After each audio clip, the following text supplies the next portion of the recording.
ਅੱਜ ਦਾ ਦਿਹਾੜਾ ਸਾਕਾ ਪੰਜਾ ਸਾਹਿਬ ਦੇ ਰੂਪ ਦੇ ਵਿੱਚ ਮਨਾਇਆ ਜਾ ਰਿਹਾ ਹੈ। 30 ਅਕਤੂਬਰ 1922 ਨੂੰ ਹਸਨ ਅਬਦਾਲ ਰੇਲਵੇ ਸਟੇਸ਼ਨ 'ਤੇ ਸਿੱਖ ਸੰਗਤਾਂ ਦੇ ਵੱਲੋਂ ਸਿੱਖ ਕੈਦੀਆਂ ਨੂੰ ਰਾਵਲਪਿੰਡੀ ਤੋਂ ਅਟਕ ਜੇਲ੍ਹ ਵਿੱਚ ਲੈ ਕੇ ਜਾ ਰਹੀ ਰੇਲ ਗੱਡੀ ਨੂੰ ਰੋਕ ਕੇ ਉਹਨਾਂ ਸਿੱਖ ਕੈਦੀਆਂ ਨੂੰ ਲੰਗਰ ਪ੍ਰਸ਼ਾਦਾ ਜਲ ਪਾਣੀ ਛਕਾਉਣ ਦੀ ਸੇਵਾ ਸੰਗਤਾਂ ਨੇ ਉਸ ਹਸਨ ਅਬਦਾਲ ਸਟੇਸ਼ਨ 'ਤੇ ਕਰਨੀ ਚਾਹੀ, ਜਿੱਥੇ ਸਰਕਾਰਾਂ ਵੱਲੋਂ ਰੇਲ ਗੱਡੀ ਰੋਕਣ ਤੋਂ ਇਨਕਾਰ ਕੀਤਾ ਗਿਆ ਤੇ ਸਿੱਖ ਸੰਗਤਾਂ ਨੇ ਸਿੱਖ ਕੈਦੀਆਂ ਨੂੰ ਲੈ ਕੇ ਜਾ ਰਹੀ ਇਸ ਰੇਲ ਗੱਡੀ ਨੂੰ ਰੋਕਣ ਦੇ ਲਈ ਰੇਲ ਦੀ ਪਟੜੀ ਦੇ ਉੱਤੇ ਹੀ ਆਪਣੇ ਆਸਣ ਲਾ ਲਏ। ਕੁਝ ਸੰਗਤਾਂ, ਕੁਝ ਸਿੱਖ ਲੇਟ ਗਏ, ਬੈਠ ਗਈਆਂ ਸੰਗਤਾਂ। ਤੇ ਇਹ ਰੇਲ ਗੱਡੀ ਜਦੋਂ ਰਾਵਲਪਿੰਡੀ ਤੋਂ ਅਟਕ ਵੱਲ ਜਾਂਦੀ ਹੈ ਤੇ ਰਸਤੇ ਵਿੱਚ ਜਦੋਂ ਹਸਨ ਅਬਦਾਲ ਸਟੇਸ਼ਨ 'ਤੇ ਪਹੁੰਚੀ ਤੇ ਪਹਿਲਾਂ ਦੀ ਵਿਉਂਤ ਅਨੁਸਾਰ ਉੱਥੇ ਰੇਲ ਗੱਡੀ ਨਾ ਰੋਕਣ ਦੇ ਫੈਸਲੇ ਨੂੰ ਜ਼ਾਲਮ ਸਰਕਾਰਾਂ ਨੇ ਬਰਕਰਾਰ ਰੱਖਿਆ। ਇਹ ਰੇਲ ਗੱਡੀ ਜਿਵੇਂ ਅੱਗੇ ਵਧੀ, ਸੰਗਤਾਂ ਨਾ ਉੱਠੀਆਂ, ਸਿੱਖ ਡਟੇ ਰਹੇ ਤੇ ਕੁਝ ਸਿੱਖਾਂ ਦੇ ਉੱਤੋਂ ਇਹ ਰੇਲ ਗੱਡੀ ਨਿਕਲੀ, ਜਿਹਦੇ ਵਿੱਚ ਕੁਝ ਸਿੱਖ ਸ਼ਹੀਦ ਹੋਏ, ਕਈਆਂ ਦੇ ਅੰਗ ਸਦਾ ਲਈ ਨਕਾਰਾ ਹੋ ਗਏ, ਕੱਟੇ ਗਏ।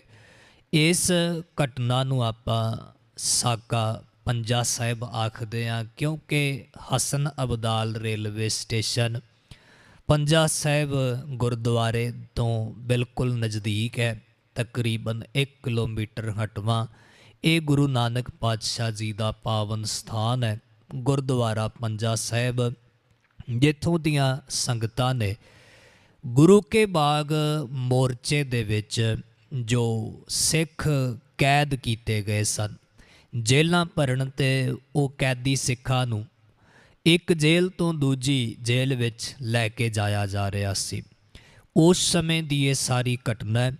ਜਦ ਆਪਾਂ ਇਸ ਦੇ ਪਿਛੋਕੜ ਦੀ ਵਿਚਾਰ ਕਰੀਏ ਤਾਂ ਇਹ ਸਾਰਾ ਘਟਨਾਕ੍ਰਮ ਆਰੰਭ ਹੁੰਦਾ ਹੈ ਗੁਰੂ ਕੇ ਬਾਗ ਗੁਰਦੁਆਰੇ ਸਾਹਿਬ ਦੇ ਪ੍ਰਬੰਧ ਨੂੰ ਲੈ ਕੇ। ਗੁਰਦੁਆਰਾ ਗੁਰੂ ਕਾ ਬਾਗ ਅੰਮ੍ਰਿਤਸਰ ਤੋਂ ਤਕਰੀਬਨ 20 ਕਿਲੋਮੀਟਰ ਦੀ ਦੂਰੀ 'ਤੇ ਪਿੰਡ ਕੁੱਕੇ ਵਾਲੀ ਦੇ ਵਿੱਚ ਹੈ। ਪਿੰਡ ਕੁੱਕੇ ਵਾਲੀ ਜਿੱਥੇ ਗੁਰੂ ਸਾਹਿਬ ਜੀ, ਧੰਨ ਗੁਰੂ ਅਰਜਨ ਪਾਤਸ਼ਾਹ ਜੀ ਨੇ ਬਾਗ ਲਵਾਇਆ, ਉੱਥੇ ਗੁਰੂ ਅਰਜਨ ਪਾਤਸ਼ਾਹ ਜੀ ਨੇ ਆਪਣੇ ਮੁਬਾਰਕ ਚਰਨ ਪਾਏ ਤੇ 9ਵੇਂ ਪਾਤਸ਼ਾਹ ਧੰਨ ਗੁਰੂ ਤੇਗ ਬਹਾਦਰ ਪਾਤਸ਼ਾਹ ਜੀ ਵੀ ਉਸ ਅਸਥਾਨ 'ਤੇ ਗਏ, ਜਿੱਥੇ ਗੁਰੂ ਸਾਹਿਬਾਨ ਦੀ ਯਾਦ ਦੇ ਵਿੱਚ ਗੁਰਦੁਆਰਾ ਸਾਹਿਬ ਬਣਿਆ ਹੋਇਆ ਹੈ। ਬਾਗ ਗੁਰੂ ਸਾਹਿਬ ਜੀ ਨੇ ਲਵਾਇਆ ਸੀ ਤੇ ਉਸੇ ਤਰ੍ਹਾਂ ਫਿਰ ਗੁਰੂ ਘਰ ਦਾ ਨਾਮ ਹੋ ਗਿਆ ਗੁਰਦੁਆਰਾ ਗੁਰੂ ਕਾ ਬਾਗ। ਗੁਰੂ ਕੇ ਬਾਗ ਗੁਰਦੁਆਰੇ ਦਾ ਪ੍ਰਬੰਧ ਮਹੰਤ ਸੁੰਦਰ ਦਾਸ ਦੇ ਕੋਲ ਹੈ। ਅੰਗਰੇਜ਼ ਸਰਕਾਰ ਦਾ ਉਸ ਸਮੇਂ ਸ਼ਾਸਨ ਹੈ ਤੇ ਅੰਗਰੇਜ਼ ਸਰਕਾਰ ਦੇ ਵੱਲੋਂ ਇਹ ਵਿਉਂਤ, ਇਹ ਨੀਤੀ ਵਰਤੀ ਜਾਂਦੀ ਸੀ ਕਿ ਜੋ ਸਿੱਖ ਆਗੂ ਨੇ, ਸਿੱਖ ਪੰਥ ਦੇ ਸੂਰਬੀਰ ਯੋਧੇ, ਜੁਝਾਰੂ ਸਿੱਖ, ਅਗਰ ਇਹਨਾਂ ਨੂੰ ਕਿਸੇ ਤਰ੍ਹਾਂ ਕਮਜ਼ੋਰ ਕੀਤਾ ਜਾਏ ਤੇ ਤਾਂ ਹੀ ਅਸੀਂ ਸਹੀ ਢੰਗ ਦੇ ਨਾਲ ਪੰਜਾਬ 'ਤੇ ਰਾਜ ਕਰ ਸਕਦੇ ਹਾਂ। ਜਦੋਂ ਅੰਗਰੇਜ਼ ਭਾਰਤ ਵਿੱਚ ਦਾਖਲ ਹੋਏ ਤੇ ਪੰਜਾਬ ਦੇ ਵਿੱਚ ਉਹਨਾਂ ਰਾਜ ਕਰਨਾ ਆਰੰਭ ਕੀਤਾ ਤੇ ਉਸ ਦੌਰਾਨ ਉਹਨਾਂ ਨੇ ਇਹ ਇੱਕ ਤਰੀਕਾ ਵਰਤਿਆ ਕਿ ਜਿੰਨੇ ਵੀ ਸਿੱਖ ਨੇ, ਇਹਨਾਂ ਸਾਰਿਆਂ ਦਾ ਮੂਲ ਹੈ ਗੁਰਦੁਆਰਾ, ਤੇ ਜੇਕਰ ਇਹਨਾਂ ਦੇ ਕੇਂਦਰ ਨੂੰ, ਗੁਰੂ ਘਰਾਂ ਨੂੰ ਹੀ ਆਪਾਂ ਕਮਜ਼ੋਰ ਕਰੀਏ, ਗੁਰਮਤਿ ਤੋਂ ਇਹਨਾਂ ਨੂੰ ਤੋੜੀਏ, ਸੱਚ ਤੋਂ ਦੂਰ ਰੱਖੀਏ। ਜਿੱਥੋਂ ਇਹ ਅੰਮ੍ਰਿਤ ਬਾਣੀ ਪੜ੍ਹਦੇ ਸੁਣਦੇ ਨੇ, ਆਪਣੇ ਜੀਵਨ ਨੂੰ ਉੱਚਾ ਸੁੱਚਾ ਬਣਾਉਂਦੇ ਨੇ, ਅਤੇ ਇਹਨਾਂ ਦੇ ਵਿੱਚ ਇੱਕ ਅਜੀਬ ਤਾਕਤ ਭਰਦੀ ਹੈ। ਜੇ ਗੁਰੂ ਘਰਾਂ ਦੇ ਵਿੱਚੋਂ ਸੱਚ ਹੀ ਦੂਰ ਕਰ ਦਿੱਤਾ ਜਾਏ, ਗੁਰਮਤਿ ਦੀ ਥਾਂ ਉੱਥੇ ਮਨਮਤ ਹੋਵੇ, ਜਿਹੜੇ ਸੱਚੇ ਸਿੱਖ ਨੇ, ਗੁਰਮਤਿ ਦੇ ਸਿਧਾਂਤ ਨੇ, ਉਹਨਾਂ ਨੂੰ ਜਾਣਨ ਵਾਲਿਆਂ ਨੂੰ ਹੀ ਗੁਰੂ ਘਰੋਂ ਦੂਰ ਕੀਤਾ ਜਾਏ, ਅਤੇ ਜਿਹੜੇ ਮਨਮਤੀਏ ਨੇ, ਮਨਮਤਾਂ ਕਰਨ ਵਾਲੇ, ਕੁਕਰਮ ਕਰਨ ਵਾਲੇ, ਮੰਦੇ ਕਰਮ ਕਮਾਉਣ ਵਾਲੇ, ਉਹਨਾਂ ਨੂੰ ਗੁਰੂ ਘਰ ਦੀ ਸੇਵਾ ਸੌਂਪ ਦਿੱਤੀ ਜਾਏ। ਹੌਲੀ ਹੌਲੀ ਗੁਰਮਤਿ ਦੇ ਸਿਧਾਂਤ ਮਲੀਨ ਹੋਣਗੇ ਅਤੇ ਸਿੱਖ ਕਮਜ਼ੋਰ ਹੋ ਜਾਣਗੇ। ਇਸ ਵਿਚਾਰ ਨੂੰ ਮੁੱਖ ਰੱਖ ਕੇ ਅੰਗਰੇਜ਼ਾਂ ਨੇ ਆਪਣੇ ਸਮੇਂ ਵਿੱਚ ਉਹ ਮੁਖੀ ਗੁਰੂ ਘਰਾਂ ਦੇ ਆਗੂ ਬਣਾਏ, ਜਿਹੜੇ ਗੁਰਮਤਿ ਤੋਂ ਬਿਲਕੁਲ ਉਲਟ ਚੱਲਦੇ ਸਨ, ਜਿਨ੍ਹਾਂ ਨੂੰ ਗੁਰਬਾਣੀ ਦਾ ਬਿਲਕੁਲ ਗਿਆਨ ਨਹੀਂ ਸੀ। ਉਹਨਾਂ ਗੁਰੂ ਨਾਨਕ ਪਾਤਸ਼ਾਹ ਜੀ ਦੀ, ਗੁਰੂ ਗ੍ਰੰਥ ਸਾਹਿਬ ਜੀ ਦੀ ਵਿਚਾਰਧਾਰਾ ਨੂੰ ਮਲੀਨ ਕਰਨਾ ਆਰੰਭ ਕੀਤਾ। ਉਹਨਾਂ ਵਿੱਚੋਂ ਹੀ ਸੀ ਮਹੰਤ ਸੁੰਦਰ ਦਾਸ। ਮਹੰਤ ਸੁੰਦਰ ਦਾਸ ਗੁਰੂ ਕੇ ਬਾਗ ਗੁਰਦੁਆਰੇ ਸਾਹਿਬ ਦਾ ਪ੍ਰਬੰਧ ਆਪਣੇ ਕੋਲ ਰੱਖਦਾ ਹੈ। ਸਰਕਾਰ ਦੀ ਉਸ ਨੂੰ ਪੂਰੀ ਮਦਦ ਹੈ, ਅਤੇ ਇਹਦੇ ਨਾਲ ਨਾਲ ਜੋ ਉੱਥੇ ਗੁਰੂ ਘਰ ਦੇ ਨਾਲ ਜ਼ਮੀਨ ਸੀ, ਉਹ ਵੀ ਹੌਲੀ ਹੌਲੀ ਉਸਨੇ ਆਪਣੇ ਨਾਮ ਕਰਵਾ ਲਈ। ਬਹੁਤ ਸਾਰੇ ਹਿੱਸੇ 'ਤੇ ਕਬਜ਼ਾ ਕਰ ਲਿਆ, ਅਤੇ ਗੁਰੂ ਘਰ ਦੇ ਵਿੱਚ ਜੋ ਮਰਿਆਦਾ ਹੁੰਦੀ ਹੈ, ਜੋ ਗੁਰਮਤਿ ਦੇ ਸਿਧਾਂਤ ਹੁੰਦੇ, ਉਹ ਉਸਨੇ ਬਿਲਕੁਲ ਹੀ ਤੋੜ ਦਿੱਤੇ। ਉਹ ਆਪਣੇ ਕੋਲ ਰਖੈਲ ਰੱਖਦਾ, ਮੰਦ ਕਰਮ ਕਮਾਉਂਦਾ, ਨਸ਼ਾ ਆਦਿਕ ਵਰਤਦਾ, ਗੁਰੂ ਘਰ ਦੇ ਵਿੱਚ ਬਹੁਤ ਸਾਰੀਆਂ ਕੁਰੀਤੀਆਂ ਕਰਦਾ, ਅਤੇ ਸਿੱਖ ਸੰਗਤਾਂ ਸ਼ਿਕਾਇਤ ਲੈ ਕੇ ਅੰਮ੍ਰਿਤਸਰ ਅਕਾਲ ਤਖਤ 'ਤੇ ਹਾਜ਼ਰ ਹੁੰਦੀਆਂ। ਸਿੱਖ ਆਗੂ ਵੀ ਇਸ ਗੱਲ ਦੇ ਪ੍ਰਤੀ ਸੁਚੇਤ ਹੋਏ। ਉਹਨਾਂ ਨੇ ਇਸ ਗੱਲ ਦੀ ਵਿਚਾਰ ਬਣਾਈ ਕਿ ਮਹੰਤ ਸੁੰਦਰ ਦਾਸ ਨੂੰ ਸਮਝਾਇਆ ਜਾਏ ਕਿ ਜੇ ਤੇ ਉਹ ਗੁਰੂ ਘਰ ਦੀ ਮਰਿਆਦਾ ਸਹੀ ਢੰਗ ਨਾਲ ਨਿਭਾਵੇ ਤੇ ਅਸੀਂ ਉਸ ਨੂੰ ਸੇਵਾ ਨਿਭਾਉਣ ਦਿਆਂਗੇ, ਨਹੀਂ ਤੇ ਫਿਰ ਪ੍ਰਬੰਧ ਸਿੱਖ ਸੰਗਤਾਂ ਆਪਣੇ ਹੱਥ ਵਿੱਚ ਲੈਣ।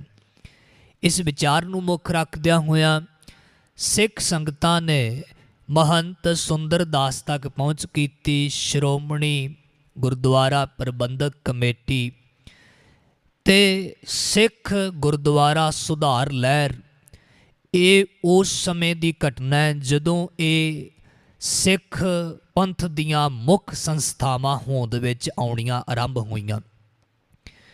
ਜਦੋਂ ਗੁਰਦੁਆਰਾ ਸੁਧਾਰ ਲਹਿਰ ਆਰੰਭ ਹੋਈ ਕਿ ਗੁਰਦੁਆਰੇ ਦੇ ਪ੍ਰਬੰਧਾਂ ਦਾ ਸੁਧਾਰ ਕਰਨਾ ਹੈ, ਐਸੇ ਮਹੰਤਾਂ ਤੋਂ ਛੁਟਕਾਰਾ ਪਾਉਣਾ ਹੈ, ਅਤੇ ਉਹਦੇ ਵਿੱਚ ਇੱਕ ਗੁਰਦੁਆਰਾ ਇਹ ਵੀ ਗੁਰੂ ਕਾ ਬਾਗ। ਸਿੱਖ ਸੰਗਤਾਂ ਦੇ ਵਿੱਚੋਂ, ਸਿੱਖ ਆਗੂਆਂ ਦੇ ਵਿੱਚੋਂ ਮੁਖੀ ਭਾਈ ਦਾਨ ਸਿੰਘ ਵਿਛੋਵਾ ਦੀ ਅਗਵਾਈ ਹੇਠ ਕੁਝ ਸਿੱਖ ਮਹੰਤ ਸੁੰਦਰ ਦਾਸ ਦੇ ਕੋਲ ਗਏ। 31 ਜਨਵਰੀ 1921 ਨੂੰ ਮਹੰਤ ਸੁੰਦਰ ਦਾਸ ਨਾਲ ਮੁਲਾਕਾਤ ਹੋਈ ਅਤੇ ਇਸ ਨੂੰ ਸਮਝਾਇਆ, ਅਤੇ ਮਹੰਤ ਸੁੰਦਰ ਦਾਸ ਆਖਦਾ ਵੀ ਠੀਕ ਹੈ, ਜਿਵੇਂ ਸੰਗਤ ਕਹੇ, ਜਿਵੇਂ ਸਿੱਖ ਮੈਨੂੰ ਆਖਣ, ਜਿਵੇਂ ਆਗੂ ਹੁਕਮ ਕਰਨ, ਮੈਂ ਉਸੇ ਤਰ੍ਹਾਂ ਕਰਾਂਗਾ। 31 ਜਨਵਰੀ 1921 ਨੂੰ ਮਹੰਤ ਸੁੰਦਰ ਦਾਸ ਨੂੰ ਸਮਝਾਇਆ ਅਤੇ 8 ਫਰਵਰੀ ਨੂੰ ਮਹੰਤ ਸੁੰਦਰ ਦਾਸ ਨੇ ਅੰਮ੍ਰਿਤ ਛਕ ਲਿਆ ਆਪਣੀ ਪਤਨੀ ਸਮੇਤ, ਜਿਹਨੂੰ ਇਤਿਹਾਸਕਾਰ ਕਹਿੰਦੇ ਕਿ ਪਤਨੀ ਵੀ ਨਹੀਂ, ਇੱਕ ਤਰ੍ਹਾਂ ਦਾ ਨਜਾਇਜ਼ ਤਰੀਕਾ ਆਪਣੇ ਨਾਲ ਇਸਤਰੀ ਨੂੰ ਰੱਖਣ ਦਾ। ਰੱਖਦਾ ਗੁਰਦੁਆਰੇ ਦੇ ਵਿੱਚ ਹੀ ਸੀ, ਹੋਰ ਬੜੀਆਂ ਕੁਰੀਤੀਆਂ ਕਰਦਾ। 8 ਫਰਵਰੀ ਨੂੰ ਮਹੰਤ ਨੇ ਅੰਮ੍ਰਿਤ ਛਕ ਲਿਆ, ਅਤੇ ਇਸ ਤੋਂ ਬਾਅਦ ਇਹਨਾਂ ਦੋਵਾਂ ਨੇ ਅਕਾਲ ਤਖਤ 'ਤੇ ਹਾਜ਼ਰ ਹੋ ਕੇ ਵਿਆਹ ਕਰਵਾ ਲਿਆ। ਵਿਆਹ ਕਰਾ ਕੇ ਦੋਵੇਂ ਰਹਿਣ ਲੱਗੇ। ਮਹੰਤ ਸੁੰਦਰ ਦਾਸ, ਜਿਹਨੇ ਆਪਣਾ ਨਾਮ ਜੋਗਿੰਦਰ ਸਿੰਘ ਰੱਖਿਆ ਅਤੇ ਪਤਨੀ ਦਾ ਨਾਮ ਗਿਆਨ ਕੌਰ ਰੱਖਿਆ, ਅੰਮ੍ਰਿਤ ਛਕ ਕੇ। ਪ੍ਰਬੰਧ ਇਸ ਨੇ ਆਪਣੇ ਕੋਲ ਹੀ ਰੱਖਿਆ। ਫਰਵਰੀ ਤੋਂ ਬਾਅਦ ਜਿਵੇਂ ਇਸ ਨੇ ਅੰਮ੍ਰਿਤ ਛਕਿਆ 8 ਫਰਵਰੀ 1921 ਨੂੰ, ਅਤੇ 2 ਮਹੀਨੇ ਬੀਤੇ। ਅਪ੍ਰੈਲ ਦਾ ਸਮਾਂ ਆਉਂਦਾ ਹੈ ਜਦੋਂ ਮਹੰਤ ਸੁੰਦਰ ਦਾਸ ਫਿਰ ਮਾੜੇ ਕਰਮ ਕਮਾਉਣ ਲੱਗ ਜਾਂਦਾ ਹੈ ਅਤੇ ਵਿਟਰ ਜਾਂਦਾ ਹੈ ਕਿ ਜਿਹੜਾ ਆਪਣਾ ਸਮਝੌਤਾ ਹੋਇਆ ਸੀ ਉਹ ਵੱਖਰੀ ਗੱਲ, ਮੈਂ ਹੀ ਆਗੂ ਹਾਂ, ਇੱਥੋਂ ਦਾ ਪ੍ਰਬੰਧ ਮੇਰੇ ਕੋਲ ਹੈ, ਮੇਰੀ ਹੀ ਮਲਕੀਅਤ ਹੈ। ਤੇ ਮਹੰਤ ਸੁੰਦਰਦਾਸ ਜਦੋਂ 2 ਮਹੀਨੇ ਬਾਅਦ ਫਿਰ ਵਿਟਰ ਗਿਆ ਤੇ ਸਿੱਖ ਆਗੂ ਫਿਰ ਇਸ ਦੇ ਕੋਲ ਜਾਂਦੇ ਨੇ, ਇਸ ਨੂੰ ਸਮਝਾਉਂਦੇ ਨੇ, ਪਰ ਮਹੰਤ ਸੁੰਦਰਦਾਸ ਕਿਸੇ ਨਾ ਕਿਸੇ ਤਰ੍ਹਾਂ ਕਿਨਾਰਾ ਵੀ ਕਰਦਾ, ਕਈ ਵਾਰੀ ਝੂਠੇ ਲਾਰੇ ਲਾ ਦਿੰਦਾ ਕਿ ਹਾਂ ਮੈਂ ਸੁਧਾਰ ਕਰ ਲਵਾਂਗਾ, ਅੱਗੇ ਤੋਂ ਗਲਤੀ ਨਹੀਂ ਹੁੰਦੀ। ਪਰ ਇਹ ਉਸ ਗੁਰੂ ਘਰ ਦੇ ਵਿੱਚ ਗੁਰੂ ਘਰ ਦੇ ਪ੍ਰਬੰਧ ਦੇ ਨਾਂ ਹੇਠ ਬੜੀਆਂ ਮਨਮਤਾਂ ਕਰਨ ਲੱਗਿਆ। ਸਿੱਖ ਸੰਗਤਾਂ ਦੇ ਮਨ ਵਿੱਚ, ਸਿੱਖ ਆਗੂਆਂ ਦੇ ਮਨ ਵਿੱਚ ਰੋਸ ਸੀ। ਜਦੋਂ ਅੰਗਰੇਜ਼ ਸਰਕਾਰ ਨੇ ਅਕਾਲੀ ਆਗੂਆਂ ਨੂੰ ਗ੍ਰਿਫਤਾਰ ਕਰਨਾ ਸ਼ੁਰੂ ਕੀਤਾ ਤੇ ਮਹੰਤ ਹੋਰ ਵੀ ਜ਼ਿਆਦਾ ਵਿਟਰਦਾ ਹੈ ਕਿ ਸਰਕਾਰ, ਅੰਗਰੇਜ਼ ਸਰਕਾਰ ਮੇਰੇ ਨਾਲ ਹੈ। ਸਿੱਖ ਆਗੂ ਜਿਹੜੇ ਸੱਚੇ ਸੁੱਚੇ ਜੀਵਨ ਵਾਲੇ ਨੇ, ਗੁਰੂ ਧਾਮਾਂ ਦੇ ਪਵਿੱਤਰਤਾ ਨੂੰ ਲੈ ਕੇ, ਮਰਿਆਦਾ ਨੂੰ ਲੈ ਕੇ ਹੱਕ ਸੱਚ ਦੀ ਗੱਲ ਕਰਦੇ ਵੀ ਸਰਕਾਰ ਉਹਨਾਂ ਦੇ ਖਿਲਾਫ ਹੈ। ਤੇ ਇਧਰੋਂ ਸਰਕਾਰ ਮਹੰਤ ਸੁੰਦਰਦਾਸ ਦੀ ਹਿਮਾਇਤੀ ਸੀ। ਤੇ ਫਿਰ ਮਹੰਤ ਸੁੰਦਰਦਾਸ ਜਦੋਂ ਆਪਣੀਆਂ ਹਰਕਤਾਂ ਤੋਂ ਬਾਜ ਨਹੀਂ ਆਉਂਦਾ ਤੇ ਫਿਰ ਅਗਸਤ ਦਾ ਸਮਾਂ ਆਉਂਦਾ ਹੈ, ਜਦੋਂ ਅਗਸਤ ਮਹੀਨੇ 1921 ਨੂੰ ਸਿੱਖ ਸੰਗਤਾਂ ਨੇ ਗੁਰੂ ਘਰ ਦਾ ਪ੍ਰਬੰਧ ਆਪਣੇ ਹੱਥ ਵਿੱਚ ਲੈ ਲਿਆ। ਇਸ ਵਿੱਚ ਮਹੰਤ ਸੁੰਦਰਦਾਸ ਰਾਜੀ ਨਹੀਂ ਸੀ, ਪਰ ਸਿੱਖ ਸੰਗਤਾਂ ਨੇ ਰੋਸ਼ ਦੇ ਨਾਲ, ਇਹ ਬਹਾਦਰੀ ਦੇ ਨਾਲ ਪਹਿਲ ਕਦਮੀ ਕਰਦਿਆਂ ਹੋਇਆ ਪ੍ਰਬੰਧ ਗੁਰੂ ਘਰ ਦਾ ਸੰਭਾਲ ਲਿਆ। ਫਿਰ ਉਹ ਵਕਤ ਆਉਂਦਾ ਹੈ ਜਦੋਂ 8 ਅਗਸਤ 1922 ਦੀ ਘਟਨਾ ਹੈ। 8 ਅਗਸਤ 1922 ਨੂੰ ਇਹ ਸਿੱਖ ਸੰਗਤਾਂ ਦੇ ਵਿੱਚੋਂ 5 ਸਿੱਖ ਇਸੇ ਗੁਰੂ ਘਰ ਦੇ ਬਾਗ ਦੇ ਵਿੱਚ ਕਿੱਕਰ ਦੀ ਲੱਕੜ ਵੱਢਣ ਗਏ, ਜੋ ਆਪਾਂ ਆਰੰਭ ਵਿੱਚ ਸਾਰੀ ਸਾਂਝ ਪਾ ਲਈ। ਜਦੋਂ ਬਾਗ ਵਿੱਚੋਂ ਲੱਕੜਾਂ ਕੱਟਣ ਸਿੱਖ ਗਏ ਤੇ 5 ਸਿੱਖਾਂ ਦਾ ਇਹ ਜਥਾ ਗਿਆ ਲੰਗਰ ਵਾਸਤੇ ਲੱਕੜ ਲੈਣ ਦੇ ਲਈ, ਤੇ ਅੰਗਰੇਜ਼ ਸਰਕਾਰ ਦੇ ਵੱਲੋਂ ਡੀਸੀ ਡੰਟ ਦੇ ਹੁਕਮਾਂ ਦੇ ਹੇਠ ਇਹਨਾਂ ਸਿੱਖਾਂ ਨੂੰ ਗ੍ਰਿਫਤਾਰ ਕਰ ਲਿਆ ਗਿਆ। ਜਦ ਗ੍ਰਿਫਤਾਰ ਕੀਤਾ ਗਿਆ, 8 ਤਰੀਕ ਨੂੰ ਇਹ ਲੱਕੜ ਕੱਟਦੇ ਨੇ। 8 ਅਗਸਤ 1922 ਨੂੰ 9 ਤਰੀਕ ਨੂੰ ਗ੍ਰਿਫਤਾਰੀ ਕਰਕੇ ਇਹਨਾਂ ਦੇ ਉੱਤੇ ਸਜ਼ਾ ਦੋਸ਼ ਸਿੱਧ ਕਰ ਦਿੱਤੇ, 6-6 ਮਹੀਨੇ ਦੀ ਕੈਦ ਕਰ ਦਿੱਤੀ। 10 ਤਰੀਕ ਨੂੰ ਮਹੰਤ ਸੁੰਦਰਦਾਸ ਦੇ ਕੋਲ ਜਾ ਕੇ ਵੈਸੇ ਹੀ ਨਕਲੀ ਸ਼ਿਕਾਇਤ ਲੈ ਲਈ ਉਹਦੇ ਕੋਲੋਂ, ਝੂਠੀ ਸ਼ਿਕਾਇਤ ਤੋਂ ਪਹਿਲਾਂ ਕਰੇ, ਜੇ ਕਰਨੀ ਆ ਰਿਪੋਰਟ ਕਰੇ ਤੇ ਪਹਿਲਾਂ ਕਰੇ, ਕਿਉਂਕਿ ਮਿਲੀ ਭੁਗਤ ਸੀ ਅੰਗਰੇਜ਼ ਸਰਕਾਰ ਦੀ ਤੇ ਮਹੰਤ ਦੀ। ਇਸ ਲਈ 8 ਨੂੰ ਹੀ ਗ੍ਰਿਫਤਾਰ ਕਰ ਲਿਆ, 9 ਨੂੰ ਸਜ਼ਾ ਸੁਣਾ ਕੇ ਜੇਲ੍ਹ ਭੇਜ ਦਿੱਤਾ, 6-6 ਮਹੀਨੇ ਦੀ ਕੈਦ, ਤੇ 10 ਤਰੀਕ ਨੂੰ ਜਾ ਕੇ ਲਿਖਤੀ ਸ਼ਿਕਾਇਤ ਲੈ ਲਈ ਵੀ ਮਹੰਤ ਨੇ ਭਾਈ ਤੁਹਾਡੇ ਖਿਲਾਫ ਸ਼ਿਕਾਇਤ ਕੀਤੀ ਸੀ। ਇਹ ਸਾਰੀ ਘਟਨਾ 1922 ਦੀ ਹੈ। ਇਸ ਤੋਂ ਬਾਅਦ ਇਹ ਗੁਰੂ ਕਾ ਬਾਗ ਮੋਰਚਾ ਆਰੰਭ ਹੋ ਜਾਂਦਾ ਹੈ। 10 ਅਗਸਤ 1922 ਤੋਂ ਆਰੰਭ ਹੋਇਆ ਤੇ ਜਦੋਂ ਆਪਾਂ ਗੁਰੂ ਕਾ ਬਾਗ ਮੋਰਚਾ ਦਿਹਾੜਾ ਮਨਾਉਂਦੇ ਹਾਂ ਤੇ ਉਹ 8 ਅਗਸਤ ਨੂੰ ਮਨਾਇਆ ਜਾਂਦਾ, ਕਿਉਂਕਿ ਪਹਿਲੀ ਵੱਡੀ ਘਟਨਾ 8 ਅਗਸਤ ਨੂੰ ਵਾਪਰੀ। 5 ਸਿੱਖ ਗ੍ਰਿਫਤਾਰ ਕਰ ਲਏ। ਕਰਨ ਕੀ ਗਏ ਨੇ? ਲੰਗਰ ਵਾਸਤੇ ਲੱਕੜਾਂ ਕੱਟਣ, ਜੋ ਕਿ ਪਹਿਲਾਂ ਤੋਂ ਹੀ ਇਸ ਬਾਗ ਵਿੱਚੋਂ ਹੀ ਸੁੱਕੀ ਲੱਕੜ ਆਇਆ ਕਰਦੀ ਸੀ ਗੁਰੂ ਘਰ ਦੇ ਲੰਗਰ ਵਾਸਤੇ, ਕੋਈ ਨਵੀਂ ਗੱਲ ਨਹੀਂ ਸੀ। ਬਾਅਦ ਵਿੱਚ ਸਿੱਖ ਫਿਰ ਜਾਣ ਲੱਗੇ ਲੱਕੜਾਂ ਕੱਟਣ ਦੀ ਸੇਵਾ ਦੇ ਵਿੱਚ, ਤੇ ਅੰਗਰੇਜ਼ ਸਰਕਾਰ ਦੇ ਵੱਲੋਂ ਡੀਸੀ ਡੰਟ ਦੇ ਹੁਕਮਾਂ ਦੇ ਨਾਲ ਫਿਰ ਇਹਨਾਂ ਸਾਰੇ ਸਿੱਖਾਂ ਨੂੰ ਵਾਰੀ-ਵਾਰੀ ਗ੍ਰਿਫਤਾਰ ਕਰਨਾ ਸ਼ੁਰੂ ਕੀਤਾ।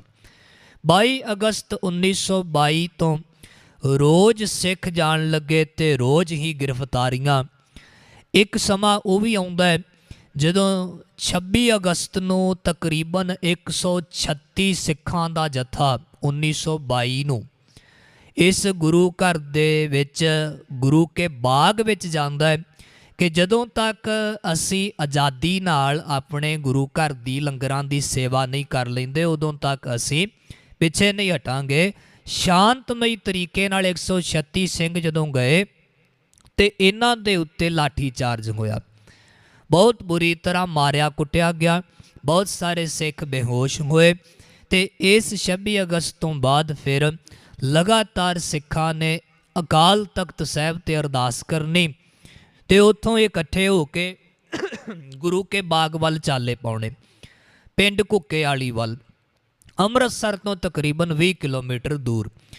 ਜਦੋਂ ਸਿੱਖ ਜਥੇ ਬਣਾ ਕੇ ਜਾਣ ਲੱਗੇ, ਜਿਵੇਂ ਪਹਿਲਾਂ 25 ਸਿੱਖਾਂ ਦਾ ਜਥਾ, ਫਿਰ 30 40, ਹੌਲੀ ਹੌਲੀ ਵਧਾਉਂਦਿਆਂ ਫਿਰ 100 ਸਿੱਖਾਂ ਦਾ ਜਥਾ ਗੁਰੂ ਕੇ ਬਾਗ ਵੱਲ ਜਾਣ ਲੱਗਿਆ।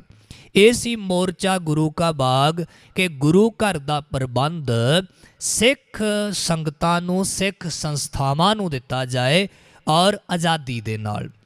ਇਹਦੇ ਵਿੱਚ ਸਰਕਾਰ ਦਾ ਕੋਈ ਹਸਤक्षेप ਨਹੀਂ ਹੋਵੇਗਾ, ਉਹਨਾਂ ਦੀ ਕੋਈ ਦਖਲ ਅੰਦਾਜ਼ੀ ਨਾ ਹੋਵੇ। ਮਹੰਤ ਸੁੰਦਰ ਦਾਸ ਕਰਪਟ ਹੈ, ਬੇਈਮਾਨ ਹੈ, ਲਾਲਚੀ ਬਿਰਤੀ ਦਾ ਵਿਕਾਰੀ ਹੈ, ਕੁਕਰਮ ਕਮਾਉਂਦਾ, ਗੁਰਮਤ ਤੋਂ ਬਿਲਕੁਲ ਉਲਟ ਕਰਮ ਕਰਦਾ ਹੈ। ਇਸ ਲਈ ਮਹੰਤ ਸੁੰਦਰ ਦਾਸ ਨੂੰ ਉੱਥੋਂ ਬੇਦਖਲ ਕੀਤਾ ਜਾਏ। ਹੁਣ ਇਹ ਸਾਰਾ ਕੁਝ ਕਹਾਉਂਦਾ ਮੋਰਚਾ ਗੁਰੂ ਕਾ ਬਾਗ, ਤੇ ਇਸ ਮੋਰਚੇ ਦੇ ਵਿੱਚ ਬਹੁਤ ਸਾਰੇ ਸਿੱਖਾਂ ਦੀ ਗ੍ਰਿਫਤਾਰੀ ਹੋਣ ਲੱਗੀ। ਜਿੰਨੇ ਵੀ ਸਿੱਖ ਜਾਂਦੇ ਸਨ, ਇਹਨਾਂ ਸਾਰੇ ਸਿੱਖਾਂ ਨੂੰ, ਇਸ ਜਥੇ ਨੂੰ, ਜੋ ਕਿ ਅਕਾਲ ਤਖਤ ਸਾਹਿਬ ਤੋਂ ਚੱਲਦੇ ਸਨ ਅਰਦਾਸ ਕਰਕੇ, ਤੇ ਇਹਦੇ ਵਿੱਚ ਇਤਿਹਾਸ ਕਹਿੰਦਾ ਹੈ ਕਿ ਵੱਖ-ਵੱਖ ਸਮੇਂ ਅਲੱਗ-ਅਲੱਗ ਇਲਾਕਿਆਂ ਤੋਂ ਸਿੱਖ ਆਉਣ ਲੱਗੇ ਇਸ ਮੋਰਚੇ ਵਿੱਚ ਹਾਜ਼ਰੀ ਭਰਨ ਦੇ ਲਈ। ਤੇ ਪਹਿਲਾਂ ਸੂਚੀ ਬਣਦੀ ਸੀ, ਨਾਮ ਲਿਖੇ ਜਾਂਦੇ ਸਨ ਕਿ ਕਿਹੜੇ 100 ਸਿੱਖ ਜਾਣਗੇ, ਤੇ ਸਿੱਖ ਤਾਂ 100 ਹੀ ਜਾਂਦੇ ਸਨ ਇੱਕ ਵਾਰ 'ਚ, ਪਰ ਇਤਿਹਾਸਕਾਰ ਕਹਿੰਦੇ ਵੀ ਨਾਮ ਲਿਖਾਉਣ ਵਾਲਿਆਂ ਦੀ ਗਿਣਤੀ ਜ਼ਿਆਦਾ ਹੁੰਦੀ ਸੀ। ਉਹਨਾਂ ਨੂੰ ਸਮਝਾਉਣਾ ਪੈਂਦਾ ਸੀ ਵੀ ਭਾਈ ਤੁਸੀਂ ਅਗਲੇ ਜਥੇ 'ਚ ਜਾਇਓ। ਇੰਨਾ ਜ਼ਿਆਦਾ ਸੰਗਤਾਂ ਦਾ ਇਕੱਠ ਹੋਣ ਲੱਗਿਆ, ਤੇ ਜਦੋਂ ਇਹ ਇਕੱਠ ਹੋਣ ਲੱਗਿਆ ਅੰਮ੍ਰਿਤਸਰ ਦਰਬਾਰ ਸਾਹਿਬ ਵਿੱਚ ਅਕਾਲ ਤਖਤ, ਤੇ ਫਿਰ ਉਦੋਂ ਅੰਗਰੇਜ਼ ਸਰਕਾਰ ਨੇ ਹੋਰ ਜ਼ਿਆਦਾ ਸਖਤੀਆਂ ਕਰਨੀਆਂ ਸ਼ੁਰੂ ਕੀਤੀਆਂ। ਛੀਨਾ ਪੁੱਲ, ਗੁਮਟਾਲਾ ਪੁੱਲ, ਇਹਨਾਂ ਪੁਲਾਂ ਦੇ ਉੱਤੇ ਜਦੋਂ ਜਥਾ ਪਹੁੰਚਦਾ ਸੀ ਤੇ ਇਹਨਾਂ ਨੂੰ ਬਹੁਤ ਬੁਰੀ ਤਰ੍ਹਾਂ ਮਾਰਿਆ ਕੁੱਟਿਆ ਜਾਂਦਾ, ਬਹੁਤ ਬੁਰੀ ਤਰ੍ਹਾਂ ਮਾਰਦੇ ਕੁੱਟਦੇ। ਜਦੋਂ ਸਿੱਖ ਬੇਹੋਸ਼ ਹੋ ਜਾਂਦੇ, ਇਹ ਵਾਹਿਗੁਰੂ ਨਾਮ ਜਪਦੇ ਸਨ, ਸ਼ਾਂਤਮਈ ਪ੍ਰਦਰਸ਼ਨ ਕਰਦੇ ਸਨ। ਜਦੋਂ ਬੇਹੋਸ਼ ਹੋ ਜਾਂਦੇ ਤੇ ਉਹਨਾਂ ਨੂੰ ਵਾਲਾਂ ਤੋਂ ਘਸੀਟਿਆ ਜਾਂਦਾ, ਨਾਲਿਆਂ ਵਿੱਚ, ਉਹ ਪੁਲਾਂ ਦੇ ਨੇੜੇ ਹੀ ਪਾਣੀ ਵਿੱਚ, ਖੱਡਿਆਂ ਦੇ ਵਿੱਚ ਸੁੱਟ ਦਿੱਤਾ ਜਾਂਦਾ। ਕੁਝ ਸਮੇਂ ਲਈ ਨਾਲ ਪ੍ਰਸ਼ਾਸਨ ਨੇ ਐਂਬੂਲੈਂਸ ਵੀ ਰੱਖੀ, ਡਾਕਟਰ ਵੀ ਰੱਖੇ। ਬਾਅਦ ਵਿੱਚ ਉਹਨਾਂ ਨੂੰ ਨੇੜੇ ਜਾਣ ਤੋਂ ਵੀ ਹੌਲੀ ਹੌਲੀ ਰੋਕਣਾ ਸ਼ੁਰੂ ਕੀਤਾ। ਇਹਦੇ ਨਾਲ ਨਾਲ ਅੰਮ੍ਰਿਤਸਰ ਸਿੱਖ ਪਹੁੰਚਣ ਹੀ ਨਾ, ਆਲੇ ਦੁਆਲੇ ਬਹੁਤ ਸਾਰੀ ਸਖਤੀ ਕਰ ਦਿੱਤੀ। ਜਿਹੜੀਆਂ ਮੁੱਖ ਸੜਕਾਂ ਸਨ, ਮੁੱਖ ਇਲਾਕੇ ਸਨ, ਪੁਲ ਸਨ, ਉਹਨਾਂ 'ਤੇ ਪੁਲਿਸ ਨੇ ਪਹਿਰਾ ਲਾ ਲਿਆ। ਬੱਸਾਂ ਦੇ ਵਿੱਚੋਂ ਸਿੱਖ ਸੰਗਤਾਂ ਨੂੰ ਉਤਾਰਿਆ ਜਾਂਦਾ, ਉਹਨਾਂ ਨੂੰ ਪਰਖਿਆ ਭਾਵ ਚੈਕਿੰਗ ਕਰਨ ਦੇ ਨਾਮ 'ਤੇ, ਤਲਾਸ਼ੀ ਲੈਣ ਦੇ ਨਾਮ 'ਤੇ ਜਲੀਲ ਕੀਤਾ ਜਾਂਦਾ। ਬਹੁਤ ਸਾਰੀਆਂ ਸੰਗਤਾਂ ਨੂੰ ਉੱਥੇ ਵੀ ਮਾਰਿਆ ਕੁੱਟਿਆ ਜਾਂਦਾ। ਬਹੁਤ ਸਾਰੀਆਂ ਘਟਨਾਵਾਂ ਇਸ ਮੋਰਚੇ ਦੇ ਵਿੱਚ। 2 ਸਿੱਖ ਪਿਤਾ ਤੇ ਪੁੱਤਰ ਖੇਤ ਵਿੱਚ ਕੰਮ ਕਰਦੇ ਸਨ, ਭਾਈ ਭਗਤ ਸਿੰਘ ਤੇ ਤਾਰਾ ਸਿੰਘ। ਦੋਵਾਂ ਨੂੰ ਖੇਤ ਵਿੱਚ ਕੰਮ ਕਰਦਿਆਂ ਨੂੰ ਹੀ ਮਾਰ ਕੁੱਟ ਕੇ ਸ਼ਹੀਦ ਕਰ ਦਿੱਤਾ ਗਿਆ। ਦੋਵੇਂ ਪਿਤਾ ਪੁੱਤਰ ਸ਼ਹੀਦ ਹੋ ਗਏ। ਕਾਰਨ ਕੋਈ ਨਹੀਂ। ਜੇ ਇਹ ਸਾਰਾ ਕੁਝ ਆਪਾਂ ਰਲਾ ਕੇ ਵੇਖੀਏ ਵੀ ਐਸਾ ਕਹੀਏ ਵੀ ਇਹ 1922 ਵਿੱਚ ਹੀ ਹੋਇਆ, ਤੇ ਅੱਗੇ ਪਿੱਛੇ ਇੱਦਾਂ ਦੀਆਂ ਬਹੁਤ ਘਟਨਾਵਾਂ ਨੇ। ਤੇ ਤਾਜ਼ੀ ਇਹਦੀ ਮਿਸਾਲ ਹੈ ਜਿਹੜਾ ਕਿਸਾਨ ਅੰਦੋਲਨ ਹੋਇਆ। ਉਹਦੇ ਵਿੱਚ ਮੈਂ ਇਹ ਫੈਸਲਾ ਨਹੀਂ ਦੇ ਰਿਹਾ ਕਿ ਠੀਕ ਕੌਣ ਗਲਤ ਕੌਣ, ਉਹ ਕਾਨੂੰਨ ਦੇ ਮਾਹਰਾਂ ਦਾ ਕੰਮ ਹੈ, ਰਾਜਨੀਤਿਕਾਂ ਦਾ ਕੰਮ ਹੈ, ਕਿਸਾਨ ਜਥੇਬੰਦੀਆਂ ਦਾ ਕੰਮ ਹੈ। ਮੈਂ ਪ੍ਰਚਾਰਕ ਹਾਂ, ਪਰ ਹਾਂ ਆਪਾਂ ਸਾਂਝੀ ਗੱਲ ਇੰਨੀ ਕੁ ਕਰ ਰਹੇ ਵੀ ਉਹਦੇ ਵਿੱਚ ਵੀ ਜੋ ਕੁਝ ਹੋਇਆ ਉਹ ਸਾਰਿਆਂ ਦੇ ਸਾਹਮਣੇ ਹੀ ਹੈ। ਵੀ ਜਿਵੇਂ ਗੈਰ ਕਾਨੂੰਨੀ ਤਰੀਕੇ ਨਾਲ ਲੋਕਾਂ ਦੀ ਸੰਪत्ति ਦਾ ਨੁਕਸਾਨ ਕੀਤਾ, ਉਹ ਚੀਜ਼ਾਂ ਇਸਤੇਮਾਲ ਕੀਤੀਆਂ ਜੋ ਆਰਮੀ ਜੰਗ ਵਿੱਚ ਕਰਦੀ ਹੈ, ਤੇ ਇਹ ਸਾਰਾ ਕੁਝ ਸਰਕਾਰਾਂ ਵੱਲੋਂ ਕੀਤਾ ਜਾਂਦਾ ਹੈ। ਉਦੋਂ ਅੰਗਰੇਜ਼ ਸਰਕਾਰ ਨੇ ਅਫਸਰ DC ਡੰਟ ਦੇ ਹੁਕਮਾਂ ਦੇ ਹੇਠ ਇਹ ਸਾਰੀ ਕਾਰਵਾਈ ਕਰਾਉਣੀ ਤੇ ਸਿੱਖ ਸੰਗਤਾਂ ਤੇ ਜ਼ੁਲਮ ਕਰਨਾ। ਸਿੱਖ ਸ਼ਾਂਤਮਈ ਢੰਗ ਨਾਲ ਚੱਲਦੇ ਸਨ।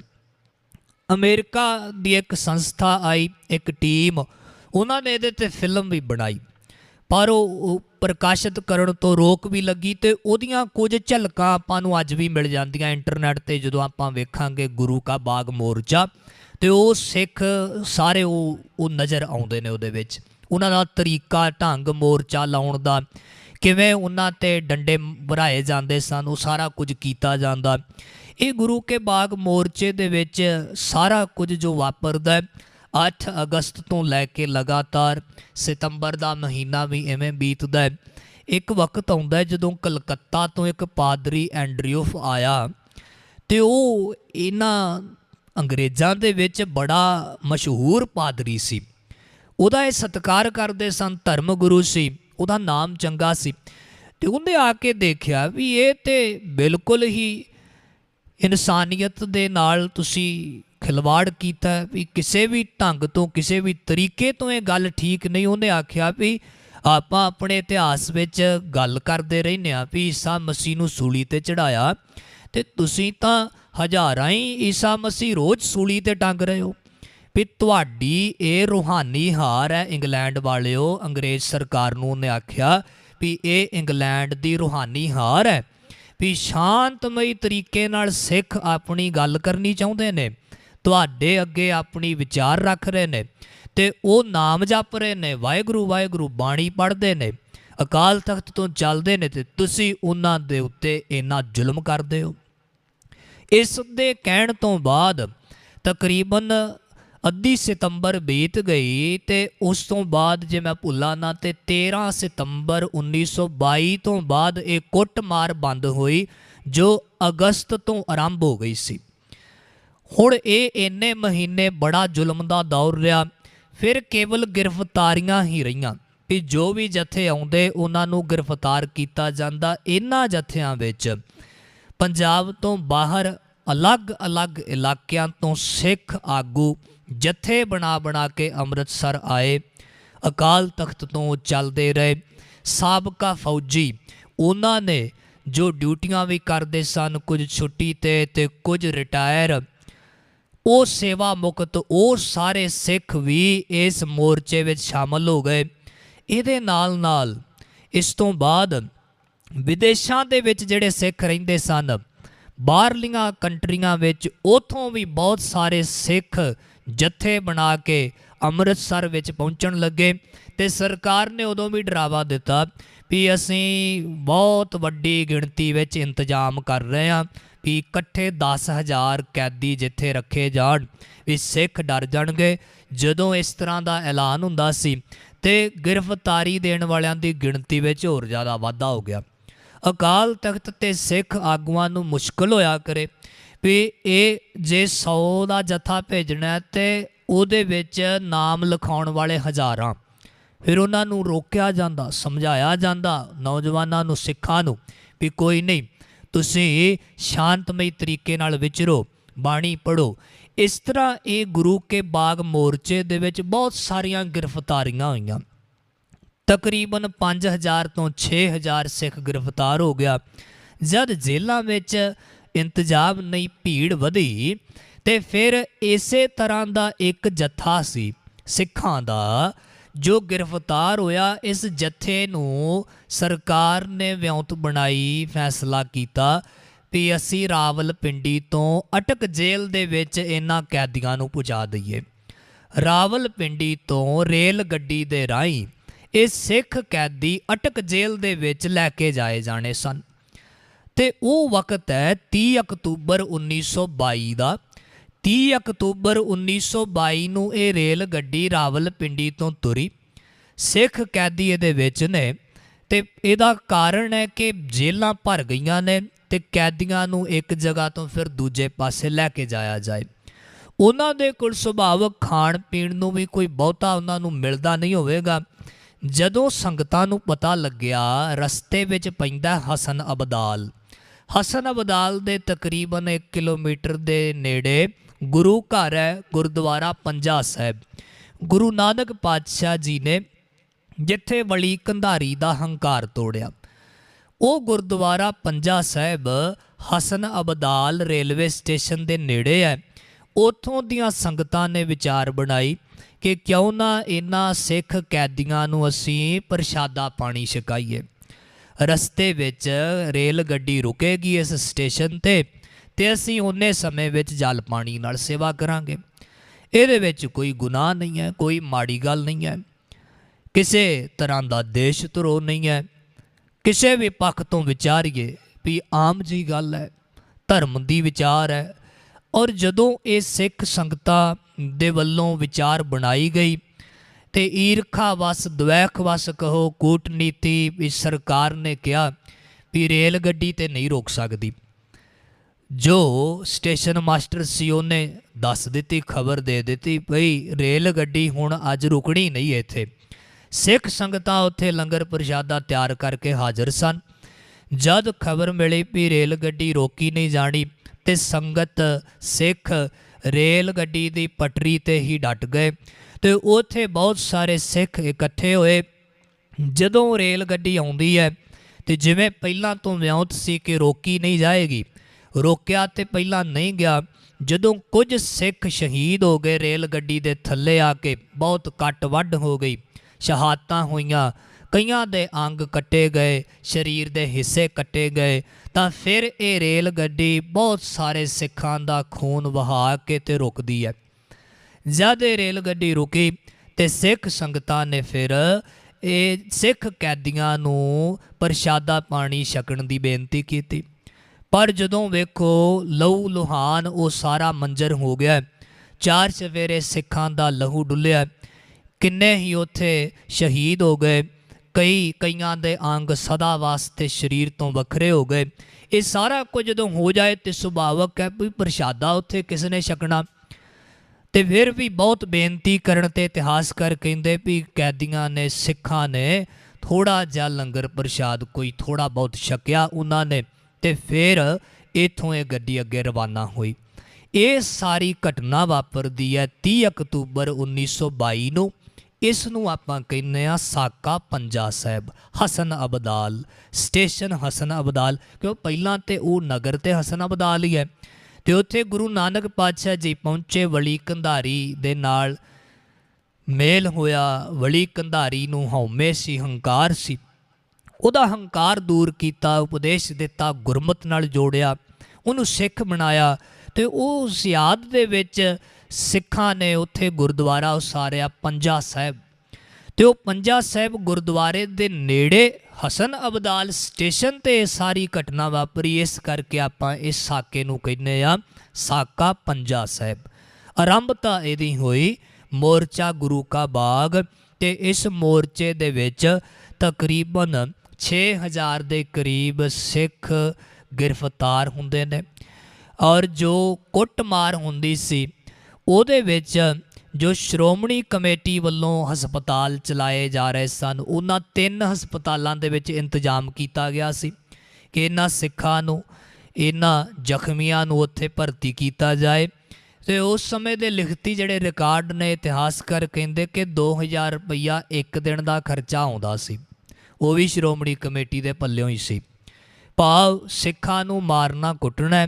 ਅੰਗਰੇਜ਼ ਸਰਕਾਰ ਨੇ DC ਡੰਟ ਦੇ ਹੁਕਮਾਂ ਹੇਠ BT ਡੰਕਨ ਮੁੱਖ ਇੰਚਾਰਜ ਸੀ, DC ਸੀ ਡੰਟ ਅੰਗਰੇਜ਼ ਅਫਸਰ, ਤੇ ਇਸ ਸਾਰੇ ਕਾਰਜ ਦੇ ਮੁੱਢ ਦੇ ਵਿੱਚ ਹੈ ਮਹੰਤ ਸੁੰਦਰ ਦਾਸ, ਜਿਨੇ ਗੁਰੂ ਕੇ ਬਾਗ ਗੁਰਦੁਆਰੇ ਸਾਹਿਬ ਤੇ ਕਬਜ਼ਾ ਕੀਤਾ ਹੋਇਆ ਔਰ ਉੱਥੋਂ ਦੀ ਬਹੁਤ ਸਾਰੀ ਜ਼ਮੀਨ ਹੜੱਪ ਲਈ ਤੇ ਉੱਥੇ ਐਸ਼ ਪ੍ਰਸਤੀਆਂ ਕਰਨ ਲੱਗਿਆ, ਮਨ ਮਤਾਂ ਕਰਨ ਲੱਗਿਆ। ਜਦੋਂ ਆਪਾਂ ਇਸ ਵਿਚਾਰ ਨੂੰ ਸਾਂਝਾ ਕਰਦੇ ਹਾਂ, ਇਸ ਇਤਿਹਾਸਕ ਘਟਨਾ ਨੂੰ, ਤੇ ਮੋਰਚਾ ਗੁਰੂ ਕਾ ਬਾਗ 8 ਅਗਸਤ ਨੂੰ ਜੋ ਆਪਾਂ ਦਿਹਾੜਾ ਮਨਾਇਆ ਸੀ, ਉਹਦੇ ਵਿੱਚ ਵੀ ਇਹ ਸਾਰੀ ਵਿਚਾਰ ਆਪਾਂ ਕੀਤੀ। ਇਤਿਹਾਸ ਦੀ ਇਹ ਸਾਰੀ ਘਟਨਾ ਉਦਣ ਵੀ ਆਪਾਂ ਸਾਂਝੀ ਕੀਤੀ ਸੀ। ਤੇ ਉਸ ਸਮੇਂ ਜੋ ਗ੍ਰਿਫਤਾਰੀਆਂ ਹੋਈਆਂ ਸਿੱਖਾਂ ਦੀਆਂ, ਉਹਨਾਂ ਸਿੱਖ ਆਗੂਆਂ ਨੂੰ, ਉਹਨਾਂ ਕੈਦੀਆਂ ਨੂੰ ਜਦੋਂ ਇੱਕ ਰੇਲ ਗੱਡੀ ਦੇ ਰਾਹੀਂ ਦੂਜੇ ਪਾਸੇ ਰਾਵਲਪਿੰਡੀ ਤੋਂ ਅਟਕ ਲੈ ਕੇ ਜਾਇਆ ਜਾਂਦਾ ਹੈ, ਤੇ ਰਸਤੇ ਵਿੱਚ ਸੰਗਤਾਂ ਨੇ ਲੰਗਰ ਪ੍ਰਸ਼ਾਦਾ ਛਕਾਉਣ ਦੇ ਲਈ ਪ੍ਰਬੰਧ ਕੀਤਾ ਹੈ ਹਸਨ ਅਬਦਾਲ ਰੇਲਵੇ ਸਟੇਸ਼ਨ ਤੇ। ਪਰ ਸਰਕਾਰ ਦਾ ਹੁਕਮ ਇਹ ਹੋ ਗਿਆ ਵੀ ਗੱਡੀ ਰੋਕਣੀ ਨਹੀਂ। ਪਰ ਫਿਰ ਵੀ ਸੰਗਤਾਂ ਨੇ, ਸਿੱਖਾਂ ਨੇ ਛਾਤੀ ਢਾਹ ਕੇ ਰੇਲ ਗੱਡੀ ਦੇ ਇੰਜਣ ਜਾਮ ਕੀਤੇ। ਆਮ ਹੀ ਆਪਾਂ ਇਤਿਹਾਸ ਦਾ ਇਹ ਬੋਲਾ ਸੁਣਦੇ ਹਾਂ ਵੀ ਸਿੱਖਾਂ ਨੇ ਰੇਲ ਗੱਡੀਆਂ ਵੀ ਰੋਕੀਆਂ। ਬੜੀ ਬਹਾਦਰੀ ਸੀ, ਬੜੀ ਸ਼ੂਰਬੀਰਤਾ, ਤੇ ਇਹ ਸਾਰੇ ਵੱਡੇ ਕਾਰਜ, ਇਹ ਸ਼ਹਾਦਤਾਂ ਜਦੋਂ ਹੁੰਦੀਆਂ ਤੇ ਇਹਦੇ ਮੁੱਢ ਵਿੱਚ ਜੇ ਆਪਾਂ ਜਾਈਏ ਤੇ ਕਾਰਨ ਬਹੁਤ ਸਾਰੇ ਨੇ, ਬਹੁਤ ਵੱਡੇ ਕਾਰਨ ਜਦੋਂ ਉਸਰ ਜਾਂਦੇ, ਬਹੁਤ ਜ਼ਿਆਦਾ ਮਜਬੂਰੀਆਂ ਬਣ ਜਾਂਦੀਆਂ ਤੇ ਉਦੋਂ ਫਿਰ ਸਿੱਖ ਇਸ ਤਰ੍ਹਾਂ ਦੇ ਕਾਰਜ ਕਰਨ ਦੇ ਲਈ ਫਿਰ ਆਪਣੇ ਆਪ ਨੂੰ ਰੋਕ ਨਹੀਂ ਪਾਉਂਦੇ। ਭਾਵੇਂ ਆਪਾਂ ਕਹੀਏ ਸ਼ਹਾਦਤਾਂ ਜਾਂ ਇਸ ਤੋਂ ਵੀ ਅਗਲਾ ਪੜਾਵ ਹੈ ਉਹ ਤੇ ਸ਼ਾਂਤਮਈ ਰੋਸ਼ ਹੈ। ਜੇ ਗੁਰ ਇਤਿਹਾਸ ਨੂੰ ਵਿਚਾਰੀਏ ਤੇ ਫਿਰ ਉੱਥੇ ਜੰਗ ਯੁੱਧ, ਹਥਿਆਰ ਵਰਤਣੇ, ਆਪਣੇ ਹੱਕ ਸੱਚ ਦੇ ਲਈ, ਗੁਰਧਾਮਾਂ ਦੀ ਪਵਿੱਤਰਤਾ ਨੂੰ ਕਾਇਮ ਰੱਖਣ ਦੇ ਲਈ। ਮਹੰਤ ਸੁੰਦਰ ਦਾਸ ਜੋ ਕਿ ਸਰਕਾਰ ਦਾ ਪਿੱਠੂ ਹੈ, ਸਰਕਾਰ ਉਹਦੀ ਹਮਾਇਤੀ ਹੈ, ਇਹ ਗੁਰੂ ਕੇ ਬਾਗ ਗੁਰਦੁਆਰੇ ਦੇ ਵਿੱਚ ਬੜੇ ਪਾਪ ਕਮਾਉਂਦਾ, ਕੁਰੀਤੀਆਂ ਕਰਦਾ। ਤੇ ਇਸ ਨੂੰ ਜਦੋਂ 31 ਜਨਵਰੀ 1921 ਨੂੰ ਸਮਝਾਇਆ ਗਿਆ ਤੇ ਉਦੋਂ ਇਹ ਹਾਮੀ ਭਰ ਦਿੰਦਾ ਕਿ ਠੀਕ ਭਾਈ ਮੈਂ ਅੰਮ੍ਰਿਤ ਛਕ ਲੈਣਾ, ਜੋ ਰਖੈਲ ਮੈਂ ਕੋਲ ਰੱਖੀ ਹੈ ਉਹਦੇ ਨਾਲ ਮੈਂ ਵਿਆਹ ਕਰਾ ਲੈਂਦਾ। 8 ਫਰਵਰੀ 1921 ਨੂੰ ਇਹਨਾਂ ਦੋਵਾਂ ਨੇ ਅੰਮ੍ਰਿਤ ਛਕ ਲਿਆ। ਮਹੰਤ ਸੁੰਦਰਦਾਸ ਬਣ ਗਿਆ ਜੋਗਿੰਦਰ ਸਿੰਘ ਤੇ ਰਖੈਲ ਦਾ ਨਾਮ ਹੋ ਗਿਆ ਅੰਮ੍ਰਿਤਪਾਨ ਕਰਕੇ ਗਿਆਨ ਕੌਰ। ਦੋਵਾਂ ਨੇ ਅਕਾਲ ਤਖਤ ਵਿੱਚ ਹਾਜ਼ਰ ਹੋ ਕੇ ਵਿਆਹ ਕਰਾ ਲਿਆ ਵੀ ਹੁਣ ਅਸੀਂ ਗੁਰਮਤ ਦੇ ਧਾਰਨੀ ਹੋ ਗਏ, ਅੰਮ੍ਰਿਤਪਾਨ ਕਰ ਲਿਆ। ਪਰ ਕੁਕਰਮ ਕੁਰੀਤੀਆਂ ਫਿਰ ਕੁਝ ਮਹੀਨੇ ਬਾਅਦ ਫਿਰ ਕਰਨ ਲੱਗ ਗਿਆ। ਸਗੋਂ ਸਿੱਖਾਂ ਦੇ ਵੱਲੋਂ, ਆਗੂਆਂ ਵੱਲੋਂ ਇਸ ਨੂੰ ਫਿਰ ਅੰਮ੍ਰਿਤਸਰ ਦੇ ਵਿੱਚ ਚੰਗੀ ਇਮਾਰਤ ਕੋਠੀ ਬਣਾ ਕੇ ਦਿੱਤੀ ਗਈ। ਇਹਦਾ ਮਹੀਨਾ ਵੀ ਤੈਅ ਕੀਤਾ ਕਿ ਚੱਲ ਇੰਨਾ ਤੂੰ ਮਹੀਨੇ ਦਾ ਇਹ ਧਨ ਲੈ ਲਿਆ ਕਰੀ। ਜੇ ਤੂੰ ਗੁਰੂ ਘਰ ਦੇ ਵਿੱਚ ਪ੍ਰਬੰਧ ਸੰਭਾਲਦਾ ਸੀ ਬਈ ਤੂੰ ਕਹਿੰਦਾ ਮੈਂ ਉੱਥੇ ਮੇਰਾ ਗੁਜਰਾਨ ਹੁੰਦਾ ਤੇ ਹੁਣ ਮੈਨੂੰ ਕੱਢਦੇ ਨੇ। ਤੇ ਸਿੱਖ ਸੰਗਤਾਂ ਨੇ, ਮੁਖੀਆਂ ਨੇ, ਆਗੂਆਂ ਨੇ, ਜਿਵੇਂ ਭਾਈ ਦਾਨ ਸਿੰਘ ਵਿਛੋਆ ਦਾ ਆਪਾਂ ਜ਼ਿਕਰ ਕੀਤਾ, ਤੇਜਾ ਸਿੰਘ ਸਮੁੰਦਰੀ, ਹੋਰ ਆਦਿਕ ਸਿੱਖਾਂ ਨੇ ਮਿਲ ਕੇ, ਕੇਰ ਸਿੰਘ ਪੱਟੀ, ਇਹਨਾਂ ਸਾਰਿਆਂ ਨੇ ਮਿਲ ਕੇ ਵਿਚਾਰ ਬਣਾਈ ਕਿ ਅਸੀਂ ਭਾਈ ਤੈਨੂੰ ਮਹੀਨੇ ਦੀ ਇੱਕ ਰਾਸ਼ੀ ਦੇ ਦਿਆ ਕਰਾਂਗੇ, ਪੱਕੀ ਇੱਕ ਤਨਖਾਹ ਤੇਰੀ ਬੰਨ੍ਹ ਦਿੰਦੇ ਆ। ਪਰ ਉਸ ਤੋਂ ਬਾਅਦ ਵੀ ਮਹੰਤ ਫਿਰ ਵਿਟਰਦਾ, ਫਿਰ ਸਿੱਖਾਂ ਦੇ ਨਾਲ ਖੈਬੜਦਾ, ਆਪਣੇ ਕੋਲੇ ਗੁੰਡੇ ਵੀ ਰੱਖਦਾ ਵੀ ਜੇ ਸਿੱਖ ਆਉਣ ਤੇ ਮੈਂ ਅੱਗੋਂ ਲੜਾਈ ਝਗੜਾ ਕਰਾਂ। ਇਹ ਸਾਰਾ ਕੁਝ ਜਦੋਂ ਵਾਪਰਦਾ ਤੇ ਸਿੱਖ ਸੰਗਤਾਂ ਨੇ ਗੁਰੂ ਘਰ ਦਾ ਪ੍ਰਬੰਧ ਇੰਤਜ਼ਾਮ ਆਪਣੇ ਹੱਥ ਵਿੱਚ ਲੈਣ ਦੇ ਲਈ ਇਹ ਮੋਰਚਾ ਆਰੰਭ ਕੀਤਾ, ਮੋਰਚਾ ਗੁਰੂ ਕਾ ਬਾਗ। ਜਦੋਂ ਇਸ ਵਿੱਚ ਗ੍ਰਿਫਤਾਰੀਆਂ ਬਹੁਤ ਹੋ ਗਈਆਂ, ਸਿੱਖ ਕੈਦੀਆਂ ਨੂੰ ਰਾਵਲਪਿੰਡੀ ਤੋਂ ਅਟਕ ਰੇਲ ਗੱਡੀ ਵਿੱਚ ਲੈ ਕੇ ਜਾਇਆ ਜਾਣਾ।